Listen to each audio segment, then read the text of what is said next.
বন্ধুরা, হ্যালো বন্ধুরা, good morning.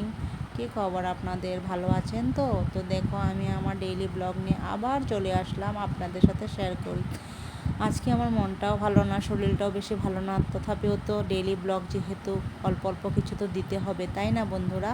তো দেখো, সকালে উঠিয়ে আমি প্রাণায়াম অল্প করি। আমার ওয়েটটা খুবই বেড়ে গেছে বন্ধুরা, আমার খুব টেনশন হয়েছে এই ওয়েটটা নিয়ে। আমার মানে বহুত ওয়েট বাড়ছে, আমি যে কীভাবে কমাবো, খাওয়াটাও কম করতে পারি না, কি করব। তো স্নান টান করে পূজা দিতে এসে পড়লাম। তো আমি হনুমানের লাল ফুল দিই। লাল ফুল দেওয়াকে ঠিক নাকি বন্ধুরা? কইবা তো অল্প আমারে।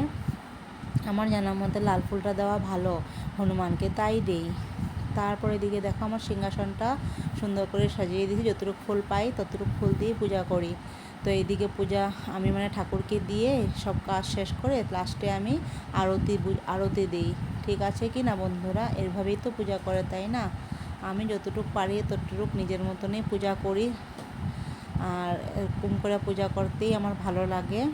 আর এদিকে আমি ঘন্টার আওয়াজ পায়া কি আনে, দেখো দৌড় মায়েরা রশি উশি ছিঁড়া একদম আয়া পড়ছে। বা আমি তো শখ খেয়ে গেছি, রশির শিরা তুই আয়া পড়ছিস, তুই তো খুব ডেঞ্জার পোয়ালি। তারপরে এদিকে দেখো, আজকে তো মঙ্গলবার, তাই আমি হনুমান চালিসাটা পড়ার জন্য আমি একটু পড়তেও আসি। আর এদিকে দেখো, কিয়ানকেও দেখতেছি, কেন কি কিয়ানটা খুব দুষ্টামি করে না। একটা ঠাকুরের জিনিস উনিস যদি ফালাই দেয় ভয় লাগে, বুঝছো না? তো আমি এদিকে পাঁচালিটা পড়াও শেষ হইব আর কি। তো তখন মানে কিয়ানে কান্দা লাগাইছিল, ওতে ফটাফট করে পড়লাম আর কি বন্ধুরা। তারপরে পূজা উজা দেওয়া শেষ করিয়া কিয়ানকে নিয়ে আমার রুমে আসলাম, ওর সাথে অল্প আদর উদর করলাম, খেললাম। ও আমার কুলে আসবে, তো অল্প কুলে এসে ওর সাথে আমি খেলাখেলি করলাম। তো ও আমাকে আদর করতেছে, কি পাপ্পি উপ্পি দিতেছে।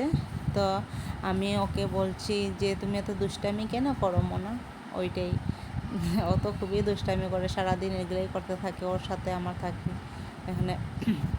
হাই করতে বললাম তো ও হাইও করে, ওই দেখো। পাপ্পি দিতে বলবো তো পাপ্পিও দিব। আশীর্বাদ রাখিও আমার বাচ্চাটার উপরে। তো ওদিকে দেখো ঘুমায় পড়ছে, আমি গেছি গিয়ে পাকঘরে, আমি সকালে একটা কিছু খায়ানি। এমনিও মনটা ভাল লাগে না, মানে কি করবো, নিজে কিছু কিছু মানুষ আছে পৃথিবীতে, আমি যতটুকুই মানে নিজের বলে ভাবি, আমাকে কেউ ভাবে না নিজের বলে, বুঝছো না? তখনকার যদি মানুষের থেকে অন্য অন্য কথা শুনি, মনটা বিরাট দুঃখ লাগে যে আমি তো এরকম ভাবি না, মানুষ আমাকে কী ভাবে, তাই না? তো ওইটাই লেগে মানে আমার মনটা আজকে বিরাটই খারাপ। তো এদিকে চাও করিয়া রুটি বানাইছিলাম, রুটিটারে আমি নিয়ে এসে আমার রুমে, আর চিন্তাই করতেছি বইয়া বইয়া, ভালো লাগে না মনটা।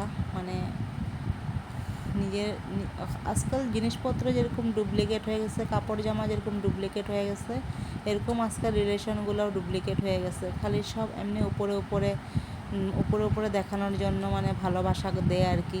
কেউ আপন না এই দুনিয়াতে, সব টাকা পয়সাই আপন, সবের থেকে বেশি টাকা পয়সাই। যে যেরকম চলে এরকমই চলতে লাগবো, কী করবো না? তো এদিকে দেখি বাইরে আবার অনুকূল ঠাকুরের আজকে উৎসব, তাই প্রচেশনে বাড়াইছে সবগুলা। তো আমি অল্প দেখলাম, আর দেখো কিয়ানে কী করে, মাসি আয়া পড়ছে। Bye bye, tata.